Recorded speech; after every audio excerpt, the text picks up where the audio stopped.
ఎస్సీలకు కానీ దళితులకు కానీ చాలా దురదృష్టకరమైన రోజు. ఎందువల్లంటే ఐకమత్యంగా ఉన్న జాతిని విడదీయాలన్న ఒక కుతంత్రంలో సుప్రీంకోర్టు కూడా భాగస్వామి అవ్వడం చాలా విచారించదలసిన విషయం.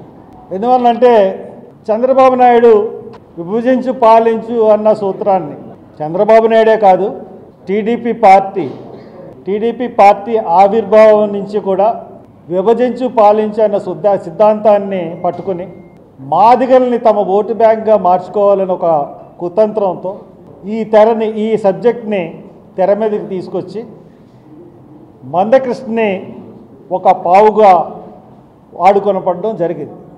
సుప్రీంకోర్టు అనుమతి లేకుండా, రాజ్యాంగం అనుమతి లేకుండా కొంతకాలం వర్గీకరణ రాష్ట్రంలో చేసి సుప్రీంకోర్టుతో బొట్టుకాయలు వేయించుకున్నాడు చంద్రబాబు. సుప్రీంకోర్టు రాజ్యాంగ ధర్మాసనం ఈ వర్గీకరణ చెల్లదని చెప్పి దానికి ఒకవేళ చెల్లాలంటే ఏ విధంగా చెయ్యాలన్నది చెప్పడం జరిగింది.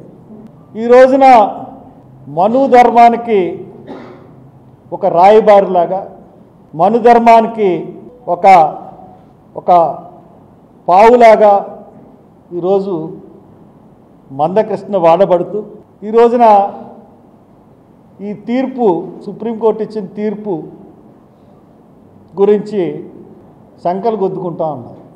నేను అడుగుతూ ఉన్నాను న్యాయస్థానాన్ని, సుప్రీంకోర్టు న్యాయస్థానం అన్నది రాజ్యాంగానికి లోబడి ఉండాలా, పార్లమెంటుకి లోబడి ఉండాలా, లేకపోతే సుప్రీంకోర్టు రాజ్యాంగానికి లోబడకుండా కూడా తీర్పు ఇవ్వచ్చా?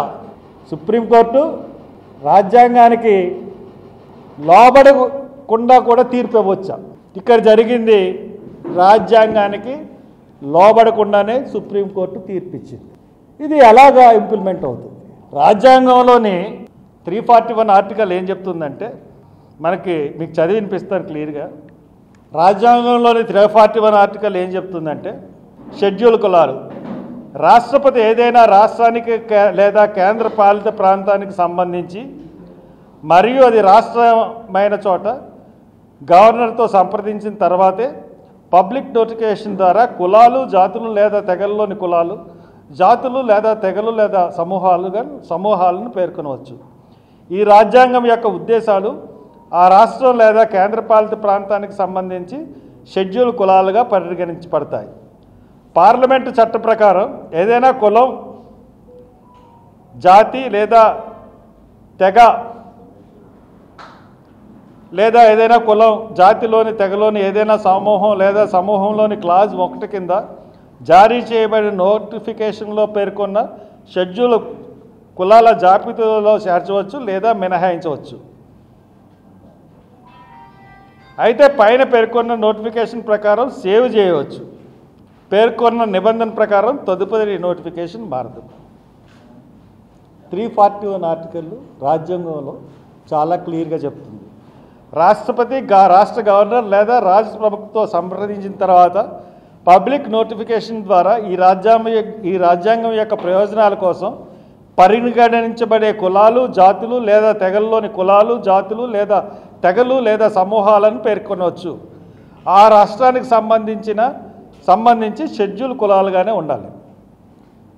ఇంగ్లీష్లో మనం చూసుకున్నట్లయితే article 341 of the constitution, Indian constitution authorizes the president to declare certain castes and classes as a scheduled caste in a state or a union territory. It also states that the parliament can include or exclude any caste or tribe from the list.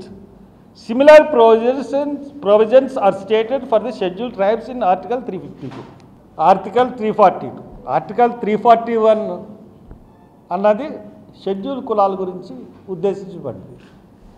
దీంట్లో పార్లమెంటుకు కానీ రాష్ట్రపతికి కానీ schedule కులాల్లో ఏదన్నా కొత్తగా ఏర్పడినటువంటి తెగలను కానీ జాతులను కానీ కలపవచ్చు, లేదన్నా ఎవరైనా డెవలప్ అయిపోయే కులాల్లో ఉన్న వాళ్ళని తీసేయచ్చు.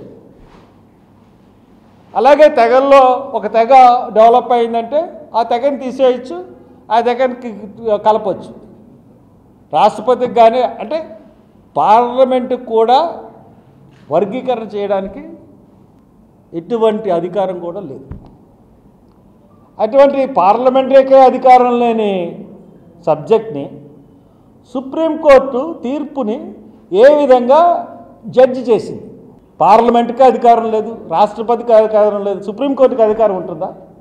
రేపు శనివారం నేను రాష్ట్ర వ్యాప్తంగా రాయలసీమ జిల్లాల్లోని నాయకులకి, ఉత్తరాంధ్ర జిల్లాల్లోని నాయకులకి, కోస్తాంధ్ర జిల్లాల్లోని నాయకులకి శనివారం 12 గంటలకి ఒక సభ ఏర్పాటు చేశాను రాజమండ్రిలో. మీరందరూ రండి, ఈ భవిష్యత్ కార్యక్రమం ఎలా ఉంటుందో అన్నది మనం చర్చిద్దాం.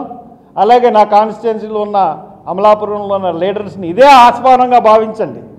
ఎందువల్లంటే టైం లేదు, ఈ టైం లేదు కాబట్టి మీరందరూ కూడా ఇది ఆహ్వానంగా భావించి శనివారం అందరం కూడా సమావేశం అవుదాం. ఒక భవిష్యత్తులో ఒక కార్యాచరణ ప్రకటిద్దాం.